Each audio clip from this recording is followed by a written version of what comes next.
আজকের এই ভিডিওটি খুবই একটা স্পেশাল ভিডিও। তার কারণটা হচ্ছে এটাই যে তোমরা এখানে দেখতে পাচ্ছ লম্বা ছেলে মেয়ে, মানে এক কথা লম্বা মানুষ, আর খাটো ছেলে ও মেয়ে অর্থাৎ বেটে মানুষ। এই দুজনদের মধ্যে আজকে পার্থক্য তোমাদের সামনে টোটালটা দেখাবো। কি কি পার্থক্য, পরিমাণ কত, চাকরি ক্ষেত্রে কার সুযোগ সুবিধা বেশি, কার বুদ্ধি কত বেশি থাকে, পড়াশোনার লেভেল কার কত ভালো থাকে, লম্বা মানুষের বেশি থাকে না খাটো মানুষদের বেশি থাকে, কি কি চাকরি ক্ষেত্রে সুবিধা, কার কত ধৈর্য ক্ষমতা, তার পাশাপাশি সাহস এবং শক্তি কার বেশি থাকে, এর পাশাপাশি লাস্টে একটা বৈজ্ঞানিক মতে যে বৈশিষ্ট্য লম্বা মানুষ এবং বেটে মানুষের সমস্ত কিছু আজকে ভিডিওতে আলোচনা করব। আশা করি তোমরা প্রত্যেকে ভিডিওটা দেখে সমস্ত জিনিসগুলো জেনে নিতে পারবে।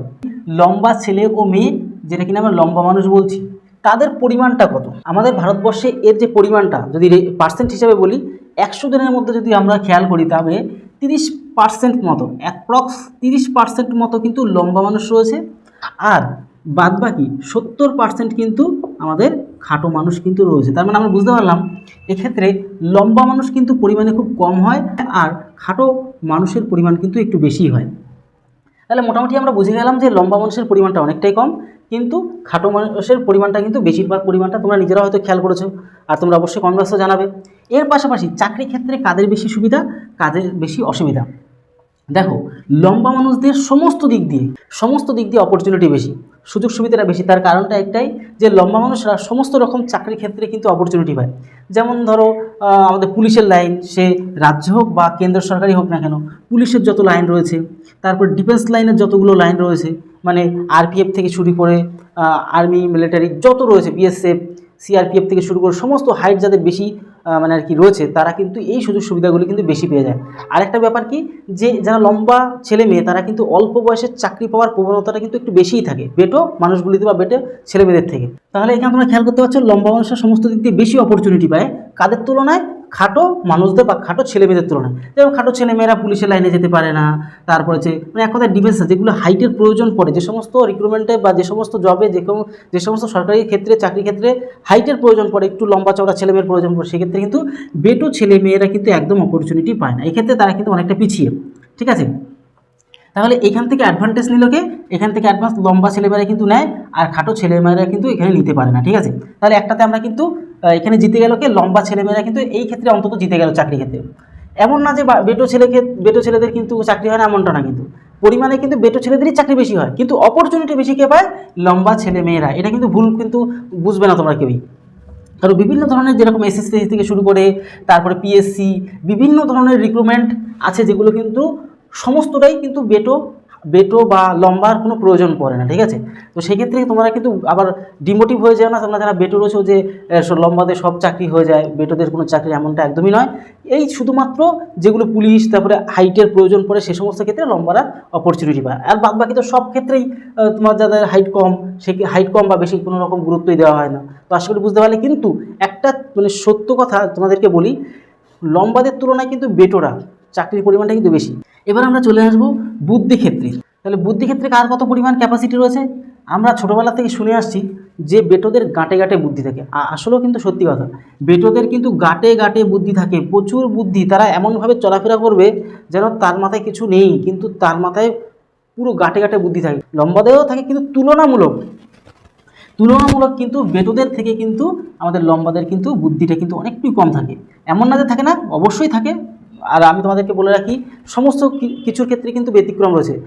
ব্যতিক্রম বলতে কীরকম, দেখা গেলো ছেলের সাথে মেয়েদের বিয়ে হয়, মেয়ের সাথে ছেলেদের বিয়ে হয়, কিন্তু এখন বর্তমানে এটাও দেখা যায় ছেলে ছেলে বিয়ে হয়, মেয়ে মেয়েও বিয়ে হয়। ব্যতিক্রম সমস্ত জায়গায় আছে। ঠিক আছে, এবার বেশিরভাগ ক্ষেত্রে কিন্তু বেটোদের বুদ্ধির পরিমাণটা একটু বেশি থাকে। এবার আমরা চলবো পড়াশুনোর ক্ষেত্রে। দেখো, পড়াশুনোর ক্ষেত্রে কী হয়, বেটোরাই কিন্তু এগিয়ে থাকে। আমি তোমাদের ডাইরেক্ট বলছি, বেটোরাই এগিয়ে থাকে। কিন্তু যারা একটু লম্বা হয় তাদের কিন্তু এখানে পড়াশুনোর মানে যে লেভেলটা ধরে রাখার ক্ষমতা, মানে ব্যাপারটা কিন্তু অনেকটা কম থাকে। আমি দীর্ঘ 7-8 বছর অভিজ্ঞতা থেকে আমি বলছি, আমি যেহেতু এই সেক্টরে রয়েছি, মানে অর্থাৎ যেহেতু আমি তোমাদেরকে যারা চাকরির জন্য পরিশ্রম করে তাদেরকে অঙ্ক এবং রিজনিংটা শেখাই, তো আমি আমার দীর্ঘদিনের অভিজ্ঞতা থেকে বলছি, লম্বা ছেলে মেয়েদের ক্ষেত্রে একটা জিনিস আমি খেয়াল করেছি, তাদের কিন্তু যেরকম অঙ্ক, ম্যাথ জিনিসটা মাথায় একটু কম ঢোকে, মানে চট করে ঢোকে না। সেটা কিন্তু বেটোদের ক্ষেত্রে কিন্তু সেই জিনিসটা কিন্তু খুব মানে কম খেয়াল করা যায়। ঠিক আছে, মানে পড়াশুনোর ক্ষেত্রে একটু পিছিয়ে লম্বারা, এমন না যে পুরো পিছিয়ে, একদমই না, নাহলে তো সবাই চাকরি পেত না। কিন্তু বেটোদের তুলনায় কিন্তু একটু পিছিয়ে পড়াশোনার ক্ষেত্রে। বেটোরা বিশাল পড়াশুনো করে, মানে যারা খাটো তারা কিন্তু পড়াশোনায় ব্যাপক তুখার থাকে। কিন্তু লম্বাদের তুলনায় বেটোরা একটু ভালো পড়াশোনা করে, লম্বার একটু কিন্তু কমই পড়াশোনা করে। এবার এগুলো আমি কেন বলছি, আমার অভিজ্ঞতা থেকে বলছি, প্লাস বিভিন্ন ধরনের আমি ভালো করে জিনিসটা দেখে বুঝে তোমাদেরকে বলছি। এবার এই যে এগুলো তুলনামূলক করে দিলে কি হচ্ছে, তোমাদের যাদের যাদের একটু নেগেটিভ সাইড রয়েছে সেগুলোকে তোমরা ঠিকঠাক করে নেবে। যেন আমি যেরকম বলছি, মানে অনেকটা অলসতা কাজ করে লম্বা মানুষরা না ঠিকমতো পড়তে চায় না, একটু বেশি খামখেয়ালিপনা করে। তো সেক্ষেত্রে তোমরা কিন্তু এই জায়গাগুলো থেকে কিন্তু একটু সতর্ক হয়ে নিজেদেরকে, তো এক্ষেত্রে তোমরা কিন্তু টোটালটাই কভার আপ করে ফেলবে। তো মোটামুটি দেখলো পড়াশোনার ক্ষেত্রে কিন্তু একটু আনসেন্সিটিভ থাকে লম্বারা, কিন্তু ফুল সেন্সিটিভ থাকে কিন্তু বেটোরা। তো এই জায়গাটা কিন্তু একটু খেয়াল করো। কী কী চাকরির ক্ষেত্রে সুবিধাটা তোমাদেরকে বলে দিলাম। এরপর ধৈর্য ক্ষমতা কার বেশি কার কম। দেখো, লম্বাদের তুলনায় বেটোদের ধৈর্য ক্ষমতা অনেক পরিমাণে বেশি থাকে। এক্ষেত্রে কি দেখা যায়, লম্বা মানুষের কিন্তু ধৈর্য ক্ষমতা একদম থাকে না বললেই চলে, মানে সাথে সাথে কোনো একটা জিনিসে রিপ্লাই দিয়ে ফেলে। কিন্তু সেক্ষেত্রে কিন্তু বেটো মানুষরা সাথে সাথে কোনো জিনিসে রিপ্লাই মারে না। ধরো কোনো কোথাও একটা গণ্ডগোল ঘটলো, ঠিক আছে, লম্বার সাথে সাথে রিয়াকশান করবে, সাথে সাথে সেখানে ধৈর্য ক্ষমতা একটু কম থাকে, তুলনামূলক ব্যতিক্রম থাকবে। কিন্তু বেটো মানুষদের কিন্তু ধৈর্য ক্ষমতা একটু বেশি থাকে লম্বা মানুষের তুলনায়। এবার চলে আসি নেক্সট পয়েন্ট, সাহস এবং শক্তি। সাহস এবং শক্তি এক্ষেত্রে কিন্তু লম্বা মানুষরা যথেষ্ট পরিমাণে এগিয়ে। সাহসের দিক থেকে প্লাস শক্তির দিক থেকে, দুটো দিক থেকে কিন্তু লম্বা মানুষরা আগাগোড়া এগিয়ে। কিন্তু সেক্ষেত্রে পিছিয়ে রয়েছে কি বেটো মানুষরা।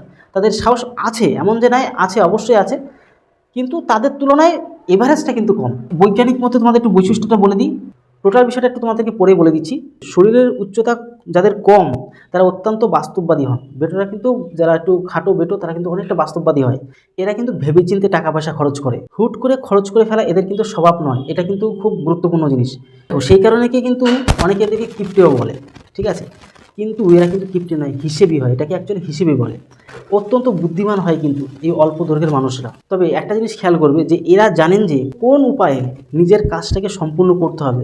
খুব সুন্দর করে সাজিয়ে গুছিয়ে কথা বলতে পারেন কিন্তু এরা, ঠিক আছে। এরা অনেক সময় মুখে আপনার সঙ্গে এত মিষ্টি কথা বলবে যে আপনি বুঝতেও পারবেন না যে আসলে তাদের মাথায় কি চলছে।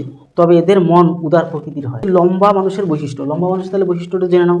নারী বা পুরুষ লম্বা হলে তিনি নানাবিধি গুণের অধিকারী হয়, অনেক গুণের অধিকার থাকে তারা। লম্বা মানুষরা সাধারণত বুদ্ধিমান ও আস্তে আস্তে কথা বলেন। এদের মধ্যে প্রচুর এনার্জি থাকে। যাদের শরীরের উচ্চতা বেশি তাদের মধ্যে আত্মসম্মানবোধ প্রবল থাকে। তার সঙ্গে এরা কিন্তু প্রচুর সাহসী হয়। তবে অল্পেই মাথা গরম করে ফেলে এরা। এর পাশাপাশি সামাজিক কাজেও অংশগ্রহণ করে এরা। লম্বা মানুষের বৈশিষ্ট্য হলো যে এরা নিজের কাজ নিজে কোনো না কোনো উপায়ে সেটা করেই ছাড়ে, ঠিক আছে। এর পাশাপাশি এরা কখনো কারোর সামনে মাথা নত করতে পারে না। আর একটা বিষয়, লম্বা প্রকৃতির মানুষেরা কিন্তু সাজগুজ করতে ভালোবাসে। তো এই টোটাল বিষয়গুলো ছিল, মোটামুটি তোমাদেরকে বলে দিলাম। মেন কথা, এই ভিডিওটি বানানোর উদ্দেশ্য আমার একটাই, যে লম্বা প্রকৃতির যে সমস্ত তোমরা ভাই বোনরা আছো আর বেটো প্রকৃতির যে সমস্ত ভাই বোনরা আছো, তোমাদের এভারেজ যে গুণগত মানটা যেগুলো রয়েছে সেগুলো সম্বন্ধে সামান্য একটা আইডিয়া পেয়েছো। তোমাদের যেখানে যেখানে উইক পয়েন্ট আছে তোমরা সেগুলোকে নিজেরা শুধরে নাও, নিজেদের উইক পয়েন্টগুলো স্ট্রং পয়েন্ট তৈরি করো। আমার উদ্দেশ্যটা এটাই, যাতে আমার প্রত্যেকটা বাঙালি ভাই বোনরা সেরা সেরা হতে পারে।